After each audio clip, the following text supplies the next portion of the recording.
Martin, Yes. you know about that Kung Fu Panda? I know about him twice. I didn't even see the first movie. You were the one coming back telling me. I saw it finally. Okay. But I didn't see it in a theater. I think I was gone somewhere. I was traveling for business or something. Or you were just like, I don't want to see that. No, I've never did. You know I like the animation, Martin. You know I am a fellow animator. So, you know, I support. And somehow you missed Norm of the North, Oh, even though you had nothing else to do. Well, animation that's not bullshit. But you, Martin, you know, you the one that told me. You came back and said, "Woo, baby, I mean, that panda be kicking ass. That panda got some major kung fu." And I said, I do not believe it. I saw it and I liked the first one, man. Second one was kind of, I don't know. It was a kind of a watered down remake of the first one. It was. I mean, it's not like it's bad, but it's just like everything cool about this second one I already saw the first time. Everybody's doing a trilogy these days, and not only that, let's see if we can actually make up for that last movie, since everybody was kind of mixed on that, and everybody loved the first one. Let's see if we can bookend this with something good, Martin. And that means that Po the panda is back. And Po, despite eating more and maybe being slightly a little bit fatter, Po the panda continues to advance in his training. But now he faces two new challenges, Martin. First is the villainous warrior Kai, who threatens revenge on the world after being imprisoned in a limbo world. And then there's the other greater challenge, Martin, getting to know the father that gave him away when he was a baby. Now, you know, he's got a lot on his plate, Martin. Can he save the world while also trying to reconnect with the father that he never knew, Martin? That's some deep shit, man. A lot of stuff for that panda to do. Gee, I wonder if he can accomplish both those things. Don't mock Martin. Don't do that. Don't do that, Martin. I'm on edge over here, man. Please answer. Thank you, man. Shit, you had your father all your life. You're looking at him and being all fucking insensitive and shit. You know, it's not an easy thing to do when your father comes out of nowhere, Martin. And the funny thing about it is, you know, they have that expression out there, like father, like son. Dad shows up and dad is just as fat and stupid as Po is. It's been 8 years since the first Kung Fu Panda. It was 2008. And that panda ain't learned a fucking thing since then. I gotta say, that really bothered me too. Because at the end of the first Kung Fu Panda, it's like, man, you've arrived. You're one of the Furious Five. You're just as good as all these other guys, if not better. Then we get to this one, and it's like, no, you're back to being the dumbass. This panda ain't learned a goddamn thing in 8 years. Why is he the chosen one? Because this fucking panda, you know, for being in this art that's all about discipline and all about respect, this fucking panda don't respect a goddamn thing. They go into the Hall of Heroes where they keep all the ancient armor and weapons. And this panda and his stupid ass dad go in there and they just tear that shit up. Oh, I wonder what this does. I should pull it.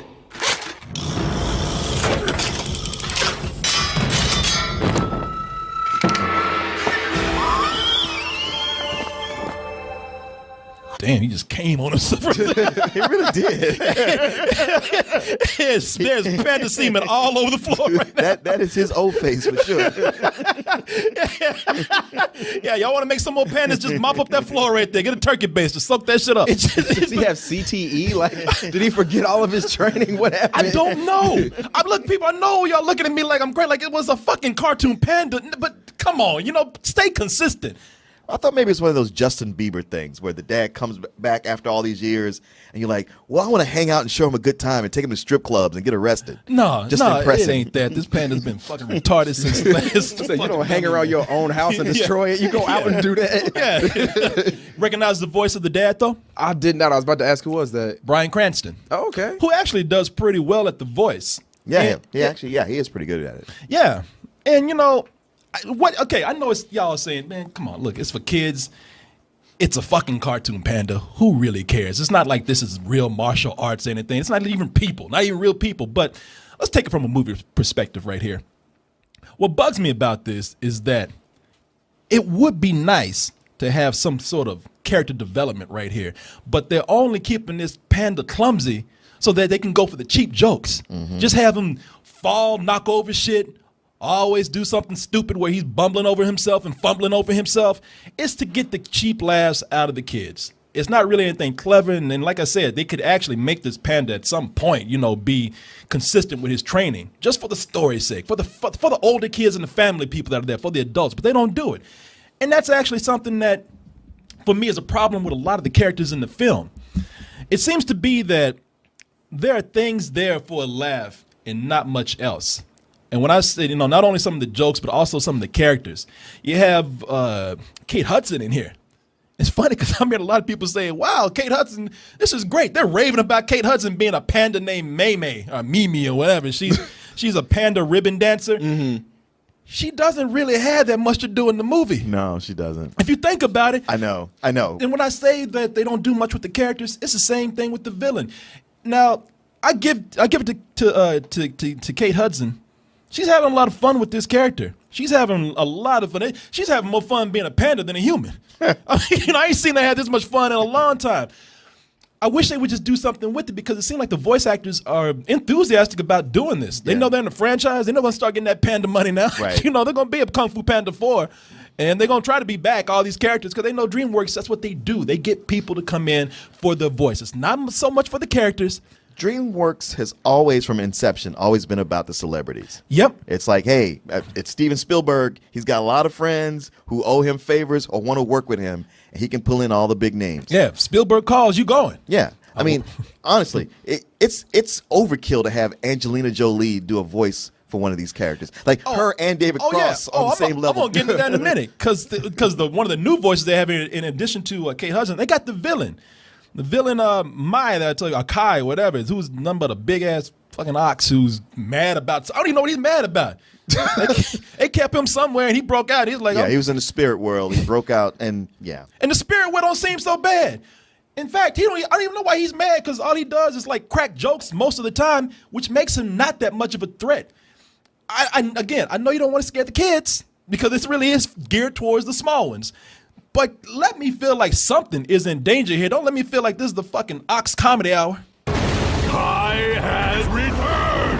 Who? The Master of Pain, Beast of Vengeance, Maker of Widows. Okay, I used to work with Oogway. Oh, Master Oogway! Silence! Like shit, we saw Whiplash. We gonna shut the fuck up. We know you J.K. Simmons behind that voice. Yeah, you can see the voice actors having fun. You can see that they're actually enjoying doing this. It's not just a paycheck for some of them, but if they would just write the characters better, I would feel like there could be a better story here. Now, that's not to say that the movie does, for me, Martin, I'd love to hear your opinion about this, but for myself, it does work on some levels. When they're not trying to like push the kung fu out there for the story, because that just doesn't work. Because they, like I said, they don't really have a villain to go up against. But when they just letting Poe be Poe, when they let Poe just be fat and stupid, that's when it works for me. Okay. When they send him to a village where he gets to meet his father brings him back, and he meets all these other pandas, and all these pandas are just as dumb and fat as he is, and to me that kind of works. When they let him just do what he wants to do, like I don't buy the kung fu shit because he's not doing it right. But when he's hanging out and just being dumb like these other bears, I'm getting some chuckles out of it, and there's actually some clever moments in there. Everyone, Lee's back! They're both back! He found his son! He made it! They're back! Lee? He found his son! Everyone's back! Lee's back!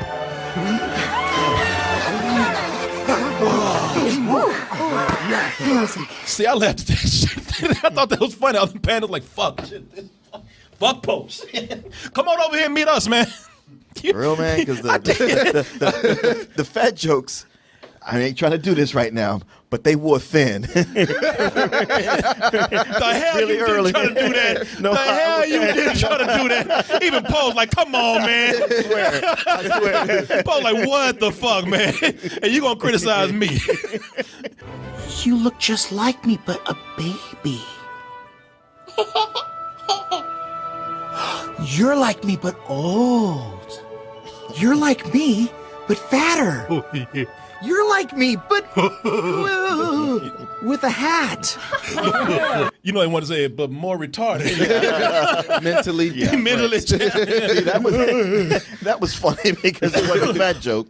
Actually, what worked for me in this kind of sequence is that while he's there with these pandas, it reminded me of like when you go, say, to the country with all your relatives and like, oh, that's your cousin right there, and that's your aunt. You don't remember them? It's all these people who are like looking at you like, I don't remember none of y'all. None of you motherfuckers here, man. change your diapers. How am I supposed to remember that? And you know, Martin has a point. I mean, it can't be denied. The movie kind of is asshole-ish in a way because they don't give a shit about making fun of fat people or mentally challenged people, apparently. I mean, because that panda, that mentally challenged panda, that is his character. He don't offer nothing but for you to make fun of his dumb ass straight. That's what it came down to. And it's one of these things where, when I think back to that first movie, you know, it was just something so new and how well they captured the Shaw Brothers kind of kung fu. Yeah, like yeah. better than so many other live action movies had done it. And they made the Furious Five badass, where you know you're watching the journey of Poe, just trying to measure up to them. You get to this movie, and the Furious Five are a bunch of bitches. Oh, I mean, they like are, it's like you go like, oh, why did I ever think they were anything special? Well, they're going up against the great Kai, Yeah. Martin. That's why. Kai. They never met an adversary such as You can kill him. a snow leopard. This shouldn't be a difficult thing to do. Yeah, man. I mean, like you like Kai is badass. Really? Why? Because we just told you he is. I mean, Yeah, it's yeah. like you don't really see him do anything special. He don't do shit. Like I said, he cracks jokes most of the time. I think that bitch is bipolar, man. Yeah. Because you can't even figure out what's he so mad about. Yeah, like the old God, I forgot the Master Oogway, the old tortoise. It's just kind of laughing at him the whole time. Like, okay, you're gonna beat me, but I don't know why. It was almost like that turtle. That turtle was watching the whole time Yeah. and came in later, and it's just like, man, you could have done something. You weren't even worried about this shit. You know this dude. You just saw him. It really, people, it's kind of baffling. Martin does make a great point because the first one, what made it so good is that they took this fat panda and then did some great Shaw Brothers stuff with it. Think about his size, you know, his weight sort of being like what they do with like the blind martial artist or something. Right, the underdog, the guy who could never reach that status. Yeah, has a disability or an underdog, and that's what made it so cool. All the stuff that they riffed on those old movies and made it so unique is not here. It is just a kid's sequel. You know, and I don't know why so many people are praising this. I have no idea what people are saying that this is a great sequel. I don't either. Because it feels like a very average sequel to me. It feels like that sequel where they had no idea what to do, but they had the actors. Right. I mean, it's not as bad as, say, like Shrek 3, where they really had nothing. It was just like, get something out there because we need a check. Yeah. I mean, they had an average story. They decided to go with it. And I don't know. I mean, outside of some inspired voice acting, because I really did like Bryan Cranston a lot. Oh, Bryan Cranston was good in something. So big surprise there. The thing is, if there's one thing I would give this movie credit for, it's something that for all the Kung Fu Pandas is that the animation is gorgeous. Yes. It's top notch. I mean, like of all these animated movies that come out, I think this one is consistently one of the best looking. That's what Martin looking at the movie right there. Like, God damn, this is beautiful. And they have three different styles they go in between. They have kind of a 2D style and his 3D style and something that's sort of a hybrid of the two. And even like of all the like art of, you know, animated movie books I've ever owned, the Kung Fu Panda is by far the best. Really? Yeah. Okay. I mean, it's gorgeous. The intricacy of the design, everything they've done with it. And this is no different. It's just like, man, you look at such a beautiful movie with so much potential talent in it. It's too bad it's not better. Yeah, and now I agree with you, man. I was going to mention it, but you said it right there. All the styles that they bring in with this movie is this series has always been unique for that. And in addition, I mean, you mentioned the look of it and the design, but I give it to the animators, man. The animators. They act. They do. These characters act. I have to say that I'm looking at some of these characters, man, and I don't know if they just watch the animators or the actors act their lines out, but to see the kind of expressions and the body language that they put into these characters, these animators should be applauded, man. As far as as far as the animation goes, one of the best animated movies I've seen out there that does it in CG. You know, it's no Norm of the North. But it's kind of, but it's pretty damn close. That's standard. I'll give you this, man. I'll give you this much. I was looking at the movie and I was saying, you know what? I'm kind of ready just for this to be over. And it got to one point and I said, yeah, come on, let's get this over with. Your skadoosh. Let's have it. And I sat up there and I waited and he did his skadoosh. And I said, okay, that's fine. At that point, I got up to walk out and then I'm like, oh shit, his skadoosh didn't work. I mean, it got me. Yeah, it did seem like it was leading up to the end, and then only for it to not work. Yeah. I mean, they caught me off guard with that. I needed to leave too, and I was like, all right, he's going to do it, and I can go. And it's like, oh, damn, wow. Oh, wait, that means there's a whole other plot point that has to come up now. Well, for me, Martin, it actually got me because I ain't going to lie. It got me because I said, his skadoosh didn't work. What is he going to do now?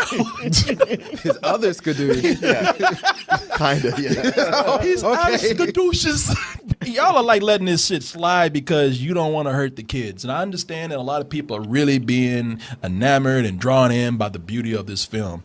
And I don't blame you. But even for a kid's film, you could put a little effort in there in the story. Maybe y'all thought y'all did, but to me, you didn't. I'm kind of caught between my decision right here because I really do want to bump this up from what I really want to give it, just because this want to be one of the first times I would actually bump up a rating for the artistry in the movie and for the animation. Because like I said, the animators, they're doing their job on this, man.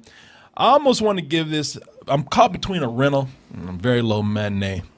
Because I do think the kids will enjoy this, and and I'll tell you another thing: for this to be towards little kids, for them to put this much art in here, you can either look at it as a waste, or you can look at it as, okay, you know what? They did a lot, no matter what direction, what demographic they were aiming for, and I kind of think that that's cool.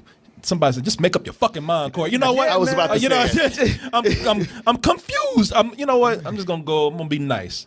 I'm gonna be cool to my fellow animators out there. I'm gonna give this a very low matinee. Man, the way you described it, it sounds like they put like a Miata engine in a Ferrari. That's what just happened right here. Yeah, actually, wow, you summed it up just perfectly. I've already made my decision. I will not budge. Hi, Martin. Martin, stop doing that racist shit. I'm glad you finally gave your rating, so I can just piggyback and give it the same thing. Fuck you! All right. I thought you had something, didn't I? You had a partner right here. here. I had the same conundrum. Everything you're saying, and it's just like I go like, look, when I consider the audience it's made for and how gorgeous it is, like what the animators and the designers and artists put into it, it's hard to say rental because it's gorgeous on the big screen. Yeah. It's just writing wise, story wise, it's just not there. Yeah, and it's a hard decision to make with this because I'm a story guy. But hey, you know what? Like I said, man, even just looking at it, I think a lot of people get enjoyment out of that. So, but yeah, if you're telling me that people are like critics are raving about it, because somebody did write to me and say like, "Hey, is Kung Fu Panda as great as everybody's saying it is?" And I was like, "Well, watch the show," but I don't know what they're saying. I feel like I'm that asshole, I walked in wanting to hate something, but I don't know. I'm confused. I don't know what Jedi mind tricked you when you went in. I don't know what this panda did to these people out here, man. Shit, this motherfucker took these critics' mind and